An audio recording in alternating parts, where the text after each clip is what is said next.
பேசிக்கிட்டே இருப்ப? ஏன் அத்தை எங்க அம்மாவை வெளியே கொண்டு வந்து படுக்க வைக்க சொன்னீங்க? எனக்கு ரொம்ப கஷ்டமா இருக்கு. எங்க அம்மா இன்னைக்கே என்னை விட்டு போயிருவா. நான் என்ன செய்வேன் தனியா? அப்படி எல்லாம் பேசாதப்பா. இறந்து போனவங்க உடம்ப வீட்டுக்குள்ளேயே போட்டு வைக்க கூடாதுப்பா. அது குடும்பத்துக்கு ஆகாது. நாங்க சொல்றோம்ல, எங்க பேச்சு கேளுப்பா. இது மட்டும் இல்ல, யாருக்கும் இடம் பத்தாது. எல்லாரும் வீட்டுக்குள்ள வந்து பார்த்துட்டும் போக முடியாது. எல்லாம் இது நம்ம ஊர் வழக்கம் தானே. ஏம்மா சாந்தி, உன் புருஷனுக்கு தகவல் சொன்னீங்களா இல்லையா? எங்க அவனை இன்னும் காணோம்? தாய்க்கு தலைப்புள்ளதான் முக்கியம். சொல்லியாச்சு சித்தி. அவருக்கு சொல்லியாச்சு. அவரு போன்லயே அந்த கதறாரு. வந்துகிட்டு இருக்காரு சித்தி. இப்ப வந்துருவாரு. என்னை விட்டு போயிட்டியா முனியம்மா? ஐயோ, என்னை விட்டு போயிட்டியா? மாமா, அத்தை நம்மளெல்லாம் மோசம் பண்ணிட்டு போயிட்டாங்க மாமா. காலையில கூட நல்லா இருந்தாங்க மாமா. இப்ப என்ன ஆச்சு மாமா அத்தைக்கு? ஐயோ. எனக்கும் தெரியலம்மா. ஒரு காபி தண்ணி வச்சு குடுறீன்னு சொன்னேன். அவ என்னடானா எனக்கு ஒரே தலைவலி, நான் தூங்கணும் போங்கன்னு சொன்னா. சரி நம்ம போய் டீ கடையில குடிச்சுக்கலான்னு நான் போயிட்டேம்மா. ஐயோ தூங்குறேன்னு சொன்னா. ஐயோ ஒரேடியா தூங்குவான்னு எனக்கு தெரியாம போச்சே. நான் என்ன பண்ணுவேன்?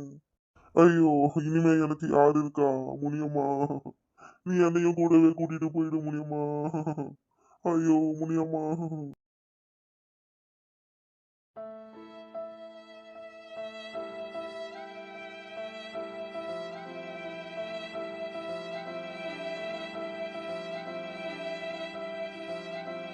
ஏ வள்ளி.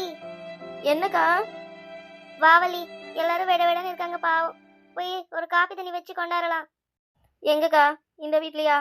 நமக்கு எது எங்க இருக்குன்னே தெரியாதே. இங்க எதுவும் செய்யக்கூடாது வள்ளி. இறந்தவங்க வீட்டுல அடுப்பு எரிய வைக்க கூடாது. நீ வா, நம்ம வீட்டுல போய் காப்பி தண்ணி வச்சு கொண்டாடுவோம். சரிக்கா. அங்க நின்று காலெல்லாம் வலிக்குதுக்கா. இருக்கா, நான் இப்படி உட்காந்துக்கிறேன். ஏய் வள்ளி, அதான் சேர் டேபிள் இருக்குதுல்ல, டைனிங் டேபிள்ல உட்கார வேண்டியது தானே. அதை விட்டுட்டு என்னமோ கிச்சன் மேலே ஏறி தொங்கிட்டு இருக்க. அட நீ வேறக்கா. என் ஹைட்டுக்கெல்லாம் சேர்ல காலை முடக்கிட்டு உட்காரணும். அதெல்லாம் நமக்கு சரிப்பட்டு வராது. இது நல்லா ஃப்ரீயா இப்படி உட்காந்துப்பேன். அது சரி. ஏண்டி, அது என்ன பொசுக்குன்னு உன் மாமியார நீ சாவலியான்னு கேட்டுட்டியாடி சாக்கு வச்சு? போ, வீட்டுக்கு போனதும் உன்னை பொழக்க போறா அவன் புள்ள கிட்ட சொல்லி. அது ஏதோ ஒரு ஃப்ளோல கேட்டுட்டேன். நல்லா கடுக்க கண்டுபிடிச்சிச்சு பாத்தியா? நான் அதை தான் கேட்டேன்னு. ஏதோ இந்த மாதிரி சாவு வீடுங்கிறதால என்னை விட்டா. இல்லைன்னா என்னை அங்கேயே ஒரு வழி ஆக்கியிருப்பா. இப்ப மட்டும் என்ன குறை? நீ வீட்டுக்கு போவல, அப்ப சேர்த்து வச்சு பாட்டம் கச்சேரிய. ஆனா சும்மா சொல்லக்கூடாதுடி. நர்மதா கூட மாமியார 1000 பேசுவா. ஆனா அவங்க இறந்துட்டாங்கன்னு அவளால தாங்க முடியல பாரு. ஓயாம அழுதுகிட்டே கிடக்குறா. ஆமா, ஏன் அழமாட்டா?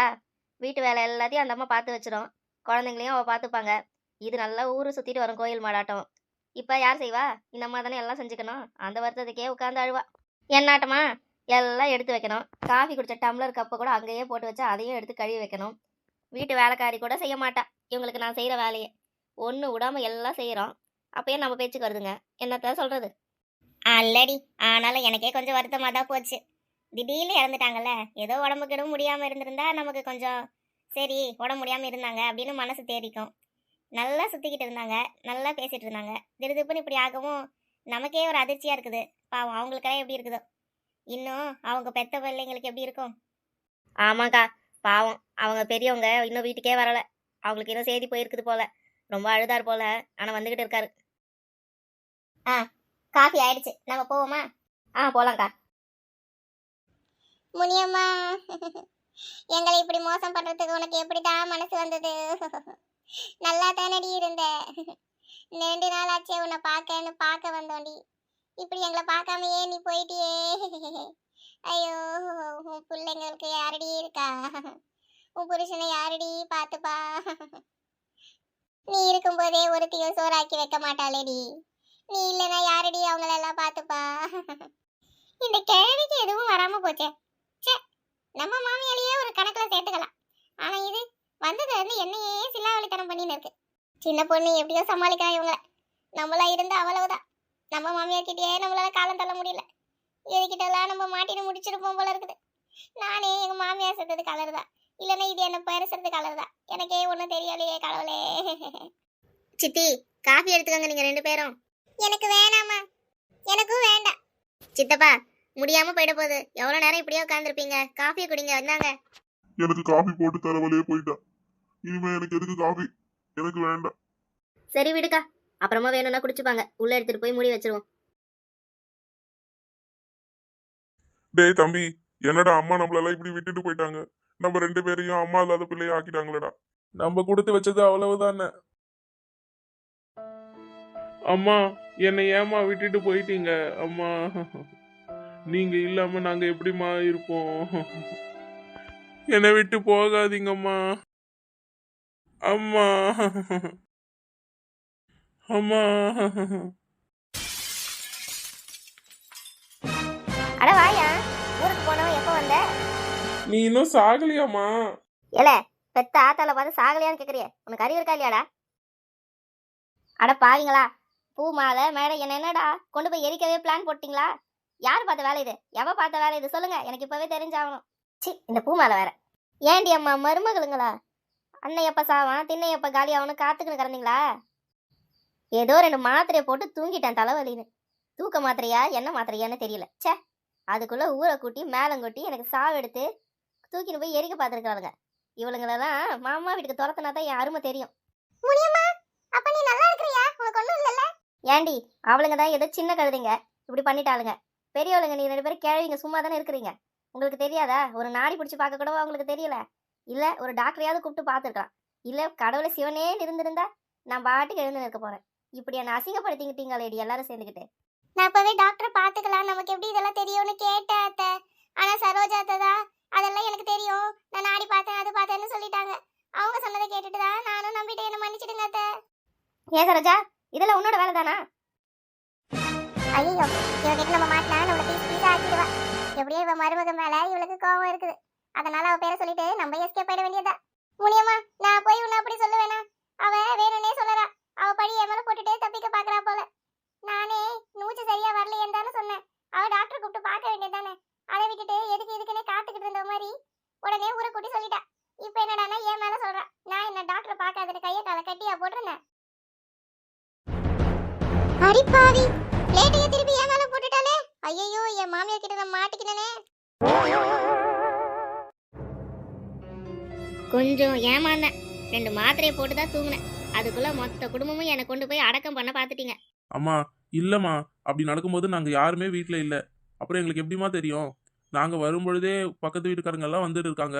எல்லாரும் அழுதுகிட்டு இருக்காங்க, இந்த மாதிரி ஆயிடுச்சுன்னு சொல்றாங்க. அப்புறம் நாங்க நம்ம தானமா செய்வோம். நீங்க யாரும் இல்ல ஆம்பளைங்க. சரி, இந்த பொம்பளைங்க வீட்டில் தானே இருந்தாளுங்க. தோ ஒன்றுத்துக்கு 2 மருமகளுங்க இருக்காளுங்கல்ல, எப்பன்னு காத்துன்னு இருந்துட்டு இருக்காளுங்கல்ல. அவளுங்களுக்கு தெரியாதா ஒரு டாக்டர் கூப்பிடணுமா இல்லை பெரியவங்களை கூப்பிடணுமா ஏதாவது பண்ணணுமான்னு? எப்படி முழிக்கிறா பாரு இவன். அத்தை, நான் வரும்போது அக்கம் பக்கத்துல எல்லாம் இருந்தாங்க. எல்லாரும் அழுதுட்டு தான் இருந்தாங்க. நான் பின்னாடி தான் வந்தேன். எனக்கு ஒன்றும் தெரியாது அத்தை. எனக்கு என்ன ஆசையா, நீங்க என்கிட்ட எவ்வளவு பாசமா இருப்பீங்க. அப்புறம் ஏன் அத்தை நான் அப்படி பண்ண போறேன்? எல்லாதோ இந்த நர்மதா பண்ண வேலைதான். அதுதாம்மா என் தப்பு. பாசமா இருந்தேன்ல, அதுதான் என் தப்பு. எல்லாரும் சொல்லுவாங்க என் ஸ்நேகிரிங்கெல்லாம், மருமகளுங்க மாதிரி நடத்து, தலைமையில ஏற்றி உட்கார வச்சுக்கிட்டா நம்ம தலையவே பதம் பார்ப்பாளுங்கன்னு. அது இப்போ எனக்கு சரியா போச்சு. நர்மதா, ஏன் நீ சரியா பார்க்கலையா? நீ பார்க்கலங்கிறப்போ ஆம்பளைங்களுக்கு சொல்லணும், டாக்டருக்கு சொல்லணும். அதை விட்டுட்டு என்னமோ நல்லா பார்த்துட்ட மாதிரி ஊரையே கூப்பிட்டு வச்சு ஒப்பாரி வச்சுக்கிட்டு இருந்த. கடைசியில பாரு, உன்னால அத்தைக்கிட்ட எனக்கும் கெட்ட பேரு. ஊரெல்லாம் தலை காட்ட முடியாத மாதிரி ஆயிடுச்சு. மானம் போகுது. பண்றதெல்லாம் பண்ணிட்டு தலையை வேற தொங்க போட்டுட்டு இருக்கேன். அம்மா கேட்கறதுல என்ன தப்பு? அவங்க இடத்துல இருந்து பார்த்தாதான் அந்த வேதனை தெரியும். கூட நின்று உனக்கே மானம் போனா அம்மா வெளியே தலையை காட்ட முடியுமா? அம்மாக்கு எவ்வளவு அசிங்கம். ஒரு டீ குடிச்சிட்டு வர நேரத்துக்குள்ள என் பொண்டாட்டியை படுக்க வச்சிட்டீங்க. நல்லா இருப்பீங்கம்மா நீங்க. மாமா, நான் எதுவும் பண்ணல மாமா. அந்த சரோஜா அத்தை தான் இந்த மாதிரி ஆயிடுச்சு, அவங்க பிரிஞ்சுட்டாங்கன்னு சொன்னாங்க. கடைசியில என் மேல பழிய போட்டுட்டாங்க அவங்க. ஆமா, அவளுக்கு ஆசை பாரு உன் மேல பழிய போடுறதுக்கு. அவ ஒரு வார்த்தை கேட்டா என்ன? உன் கையை கட்டி போட்டா டாக்டர் கூப்பிடாதுன்னு சொன்னா? இல்ல, நீ அமைதியா இருந்துட்டு கூட என் பிள்ளைங்களுக்கு ஒரு வார்த்தை சொல்லணும்.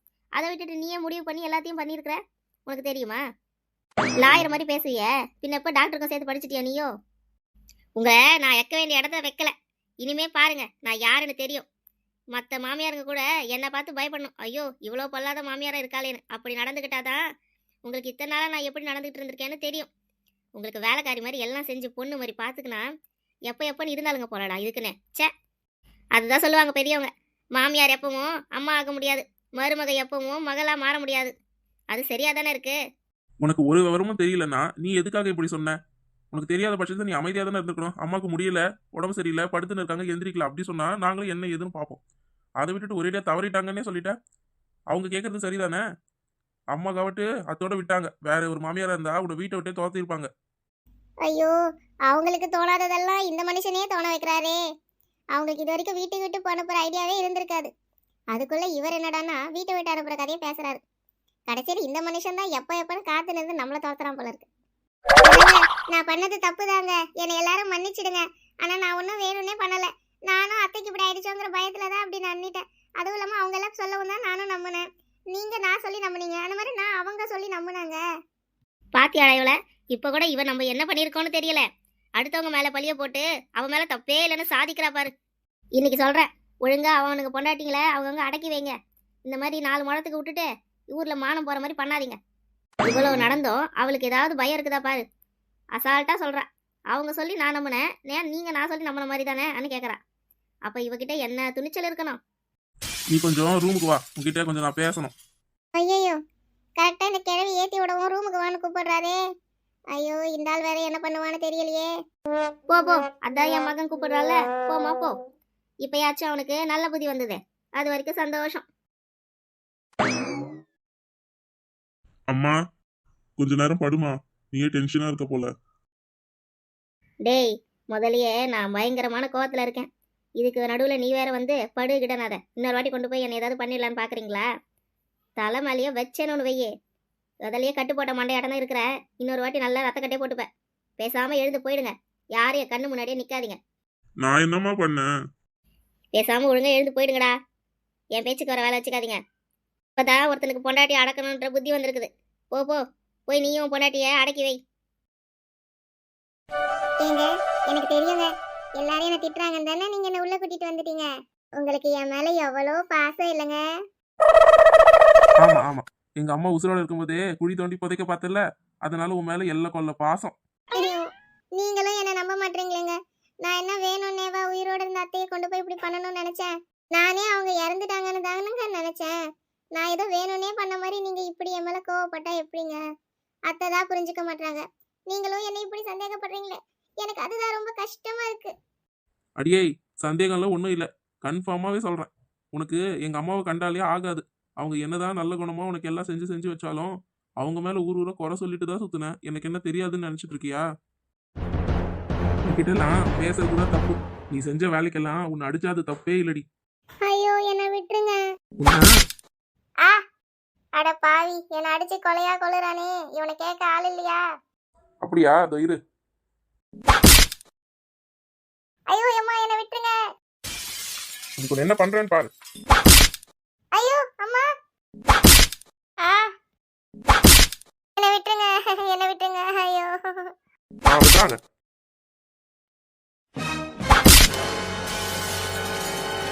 உன்னை ஐயோ, என்ன விட்டுடுங்க, என்ன விட்டுடுங்க. இதுக்கு மேல அடிச்சா நான் செத்துடுவேங்க. நான் தெரியாம பண்ணிட்டேங்க. நான் இனிமே எதுவும் பண்ண மாட்டேங்க. உங்க அம்மாவை நான் நல்லா பாத்துக்கிறேங்க. எல்லா வேலையும் நானே செய்யறேங்க. உங்க அண்ணன் குடும்பத்தோடய நம்மளும் ஒன்னா கூட இருக்கலாங்க. ஆனா என்ன மட்டும் அடிக்காதீங்க, என்ன விட்டுடுங்க. நீ சொன்னாலும் சொல்லாட்டியும் இனிமே எல்லாம் ஒன்னாதான் இருந்தாகணும். எல்லாரும் தனித்தனியா இருக்கோம்னா எங்க அம்மா மேல பயம் இல்லாம போயிருச்சு. எல்லாம் அவங்க கண்ட்ரோல்ல இருக்கிற மாதிரி இனிமே நானும் எங்க அண்ணனும் பண்றோம். இருங்க, அப்புறம் இருக்கு உங்களுக்கெல்லாம்.